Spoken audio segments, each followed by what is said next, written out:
আপনার এমসিকিউ এর জন্য আলাদা কোনো সাজেশন নেই, আপনার ভিডিওটা ধারাবাহিকভাবে দেখবেন, এমসিকিউ সিকিউ সব কভার হবে ইনশাআল্লাহ। তাহলে এবার ন্যান্ড গেটের ক্ষেত্রে কিভাবে বলা যায়? ন্যান্ড গেটের ক্ষেত্রে দেখেন আমার ইনপুট জিরো হলেই কি হচ্ছে আউটপুট অন হয়ে যাচ্ছে, বুঝতে পারছি? আর অ্যান্ড গেটের ক্ষেত্রে কি ছিল? অ্যান্ড গেটের ক্ষেত্রে জিরো হলেই আউটপুট জিরো, আর এখানে কি জিরো হলেই আউটপুট অন। আর অর গেটের ক্ষেত্রে কি হয়েছিল?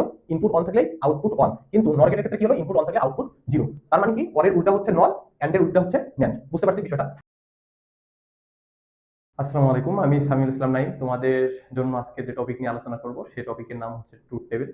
তো আমরা গতদিন যে ট্রুথ টেবিল গুলো দেখছি সেটা হচ্ছে আমাদের মৌলিক গেটের ট্রুথ টেবিল। আজকে আমরা যে টপিক নিয়ে আলোচনা করব সেটা হচ্ছে আমাদের যৌগিক গেটের ট্রুথ টেবিল।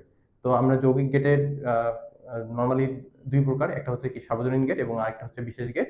তো আমরা সার্বজনীন এবং বিশেষ দুই গেটেরই আলাদা আলাদা ভাবে ট্রুথ টেবিল দেখবো। তো চলো আজকে আমরা কথা বলি যৌগিক গেটের ট্রুথ টেবিল গুলো নিয়ে।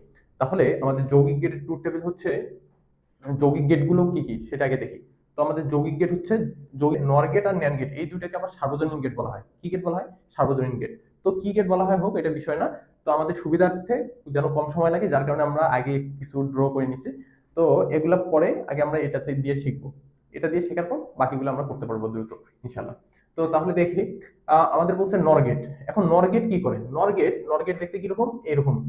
দেখেন নরগেট দেখতে কিরকম? এরকম হচ্ছে নরগেট। তাহলে এই নর গেটটাকে আমি যখন এ আর বি দিব তখন কি পাবো? এ যোগ বি হোল বার। মানে আমার প্রথমে যোগ করবে আর তারপর কি করবে? ওই যোগফলটাকে বার করবে। জিনিসটা কিরকম দেখেন। তাহলে আমাদের কি দাঁড়াচ্ছে? এ আর বি আমরা আগেই জানি যে কি টু পাওয়ার এন সংখ্যক ভেরিয়েশন হয়। এন কি? এন হচ্ছে ইনপুট। ইনপুট কত? দুইটা। এন কি? ইনপুট। ইনপুট হচ্ছে দুইটা। তাহলে টু এর উপর টু, টু এর উপর টু মানে কি? ফোর। তার মানে আমার চারটা ভেরিয়েশন হবে। এবার ভেরিয়েশন জিনিসটা কি? মূলত আমার এ আর বির মান হচ্ছে জিরো অথবা ওয়ান। তো আমাদের এখানে চারটা ভেরিয়েশন, তো এগুলো বিস্তারিত আমরা মৌলিক গেটে দেখে আসছি, এখন আমরা শুধু যৌগিক গেটটা দেখবো। তাহলে চারটা ভেরিয়েশন হলে আমার কয়টা হবে? যেহেতু চারটা আসছে তাহলে আমার ভেরিয়েশন কয়টা হবে? চারটা হবে। তাহলে চারটা আমরা আগে ভেরিয়েশন তৈরি করে নেই।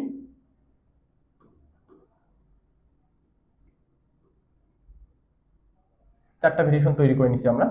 এবার চারটাকে আমরা প্রথমে কি করব? অর্ধেক করব। অর্ধেক করলে কত পাবো? দুই পাবো, তাই না?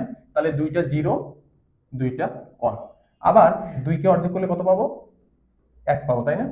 তার মানে বির মান একটা জিরো, একটা ওয়ান, একটা জিরো, একটা ওয়ান। বুঝতে পারছি?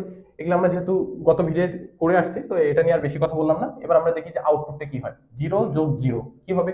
জিরো। আর যখন উল্টায় যাবে তখন কি হবে? ওয়ান। আবার দেখেন জিরো যোগ ওয়ান কি হবে? ওয়ান উল্টায় দিলে কি হবে? জিরো। ওয়ান যোগ জিরো মানে কি? ওয়ান উল্টায় দিলে কি হবে? জিরো।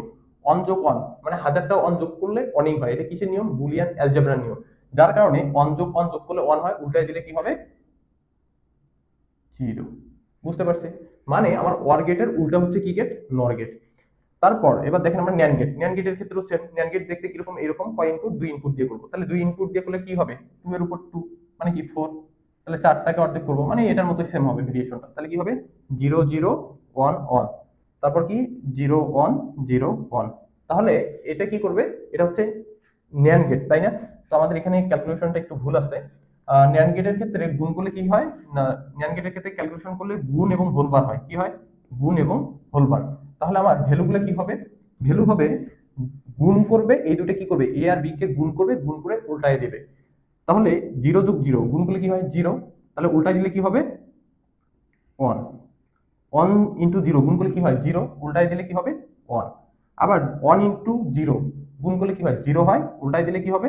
ওয়ান। ওয়ান আর ওয়ান গুণ করলে কি হয়? ওয়ান হয়। বার করলে বা ওইটাকে উল্টানো হলে কি হবে? জিরো হবে। বুঝতে পারছে? মানে এন গেটের উল্টা, এই যে এন গেটের উল্টা হচ্ছে কি গেট? NAND gate.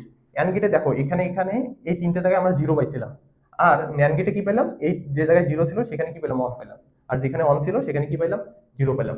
তার মানে এই গেটগুলা দেখেন, এই গেটগুলা আমরা যদি খেয়াল করি তাহলে এখানে কি আসতেছে? যে আমার ইনপুট, ইনপুট দেখেন, ইনপুট একটা ওয়ান পাইলে, এই যে একটা ওয়ান, এই যে একটা one, মানে মিনিমাম একটা ওয়ান পাইলে আমার আউটপুট কি হয়ে যাচ্ছে? জিরো হয়ে যাচ্ছে না? দেখছেন? ওয়ান পাইলে কি হচ্ছে? Output zero. কোন গেট? এটা হচ্ছে নর গেট। এগুলো এমসিকিউ এ আসে। আপনার এমসিকিউ এর জন্য আলাদা কোনো সাজেশন নেই, আপনার ভিডিওটা ধারাবাহিকভাবে দেখবেন, এমসিকিউ সিকিউ সব কভার হবে ইনশাআল্লাহ। তাহলে এবার ন্যান্ড গেটের ক্ষেত্রে কিভাবে বলা যায়? ন্যান্ড গেটের ক্ষেত্রে দেখেন আমার ইনপুট জিরো হলেই কি হচ্ছে? আউটপুট অন হয়ে যাচ্ছে। বুঝতে পারছি?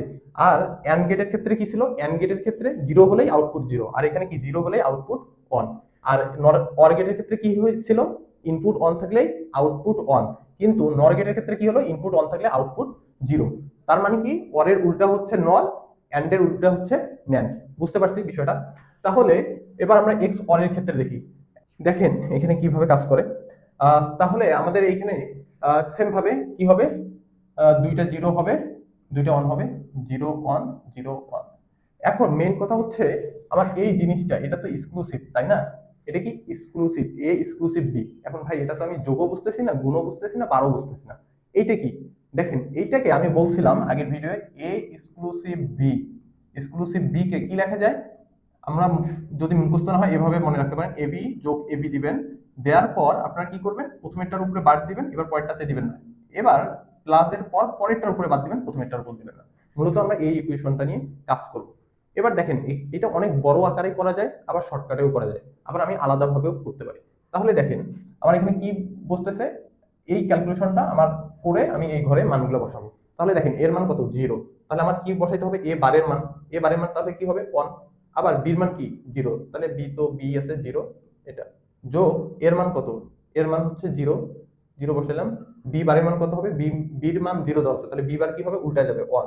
তাহলে এবার গুণ করবো, জিরোর সাথে জিরো গুণ করলে কি হয়, দেখেন জিরোর সাথে জিরো গুণ করলে জিরো, যোগ জিরোর সাথে যে ওয়ান গুণ করলে কি হয়, ওয়ান। না জিরো, তাহলে জিরো জিরো যোগ করলে জিরোই হয়। বুঝতে পারছি? আবার এইটার ক্ষেত্রে আমার ওয়ান আসবে, ওয়ান আসবে, এটার ক্ষেত্রে কি আসবে, জিরো আসবে। সেম ভাবে মান বসা বসা করবেন, দেখবেন যে এটাই আমাদের আউটপুট আসবে। তারপর এক্স নর গেট। দেখেন এক্স অরের উল্টা হচ্ছে এক্স নর। তার মানে আপনি আগে ভেরিয়েশনটা তৈরি করে নেন, zero zero one one, zero one, zero one. যদি আপনি এক্স নর পারেন, অর পারেন, তাহলে এক্স নর করতে পারবেন। কিভাবে? আপনি যদি এটা দেখে দেখে করেন যে উল্টা যেহেতু, তাহলে জিরো জায়গায় কি ওয়ান, ওয়ান, আর ওয়ানের জায়গায় কি হবে, জিরো জিরো। এটাই আসবে। কিভাবে আসবে? সেম ভাবে এইটাকেও যেমন, এইটাকে যেমন আমরা এটা লিখতে পারি, ঠিক সেম ভাবে এ এক্সক্লুসিভ বি হোল বারকে আমরা এটা লিখতে পারি কি, সেম ভাবে এবি যোগ এবি লিখবেন, লেখার পর প্রথম দুইটার উপর সিঙ্গেল বার দেবেন, পরের দুইটা ফাঁকা। এবার মান বসান, কি আছে দেখেন, এ এর মান জিরো, বির মান জিরো। তাহলে আমরা কি বার বসাবো, এ তো না, এ বার মানে ওয়ান হবে, এর মান ওয়ান, বির মান কি হবে, ওয়ান। যেহেতু জিরো আছে উল্টাইলে কি হবে, ওয়ান হবে। যোগ এ বির মান, এর মান কত, জিরো, বির মান কি, zero. Zero into zero, zero into zero গুণ করলে কি হয়, জিরো। আর ওয়ান ইন্টু ওয়ান গুণ করলে কি হয়, ওয়ান। ওয়ানের সাথে জিরো যোগ করলে কি হয়, ওয়ানই হয়। তাহলে ওয়ান। এইভাবে বাকিগুলো করবেন। আশা করছি আপনারা বুঝতে পারছেন। তো আশা করি যে কোনো ধরনের যদি কোনো প্রবলেম থাকে অবশ্যই কমেন্ট বক্সে কমেন্ট করবেন। আশা করব আপনার কমেন্ট পড়ার পর আমি ভিডিও করার জন্য। তো আজকে এই পর্যন্ত, আল্লাহ হাফেজ।